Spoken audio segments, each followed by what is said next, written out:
자, 여러분 이제 마지막 결론을 잠깐 좀 내야 되는데 끊겼어요. 바로 앞전에 있는 동영상이 끊겨버렸는데 여러분 이제 우리가 잠깐 결론을 내려야 돼요. 그 결론은 뭐냐면 자, 이제 마가복음을 한번 생각을 해볼 때 무언가 마가복음은 왜 마가는 이 마가복음서를 써서 우리들에게 이 이야기를 해주고 있을까? 즉 마가는 이 복음서를 통해서 무엇을 우리에게 알려주고 싶다? 예수님의 정체가 무엇인지에 대해서 알려주고 싶은 거예요. 왜? 예수님의 정체를 알면 우리가 구약에 기록되어진 하나님의 예언에 대해서 알 수 있고 이스라엘에게 약속된 구원의 이야기를 알 수 있고 온 세상이 어떻게 흘러가야 될지에 대한 하나님의 계획을 알 수 있기 때문이에요. 하나님의 모든 역사와 구원의 계획 중심에 예수가 서 있어요.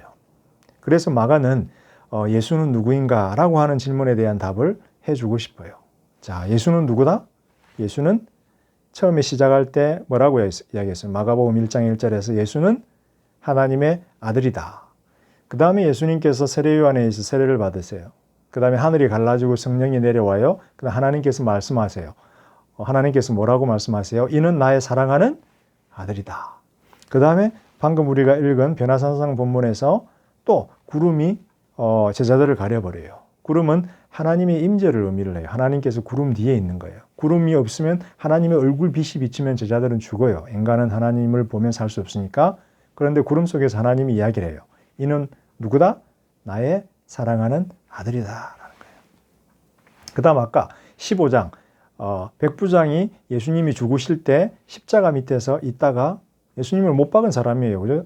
병사들을 통해서 자기가 못 박은 게 아니라 병사들을 통해서 못 박았지만 근데 백부장이 보고 있다가 뭐라고 고백을 해요? 이는 어떤 사람이다?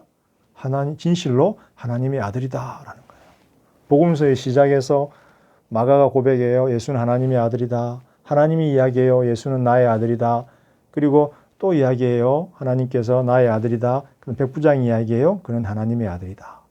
그래서 마가에 따르면 마가는 예수가 누구다라고 이야기한다? 예수는 바로 하나님의 아들이다 라고 주장을 하는 거예요. 그런데 이 아들인데 아들로서 예수는 어떤 일을 이룬가요? 어떤 일을 성취하시나요? 그리스도로서의 사역, 구원자로서의 사역을 이 땅에서 이루어 가세요. 그런데 구원자로서의 사역은 다윗처럼 전쟁을 통해서 승리하는 왕의 모습이 아니라 어떤 모습으로 그리스도로서의 사역을 이루어 간다? 고난받는 종, 고난받는 메시아, 고난을 통해서 사역을 이루어 간다는 거예요.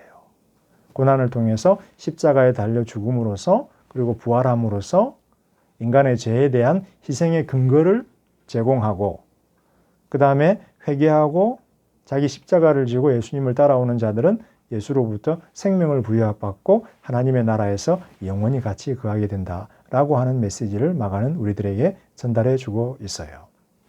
자, 오늘 마가복음에 대한 내용을 여기서 마칠 텐데 자, 오늘 2주차의 과제는 뭐냐면 방금 우리가 읽었던 마가복음 8장 29절 30절에 나오는 메시아의 침묵, 아무에게도 나의 정체를 말하지 말라라고 예수님께서 말씀하시는데 이 메시아의 침묵에 대한 이유를 여러분들이 제공을 해야 돼요. 왜 예수님은 자신의 정체에 대해서 아무에게도 알리지 말라고 했을까? 자, 여러분들이 한 A4 용지로 한 반 페이지 정도 간략하게 요약을 해서 2주차 강의 자료에 보면 과제 제출이라고 하는 폴더가 있을 텐데 거기다가 여러분들의 답변을 올려주시면 되겠어요. 자, 여러분 반가웠어요. 또 보도록 해요. 안녕.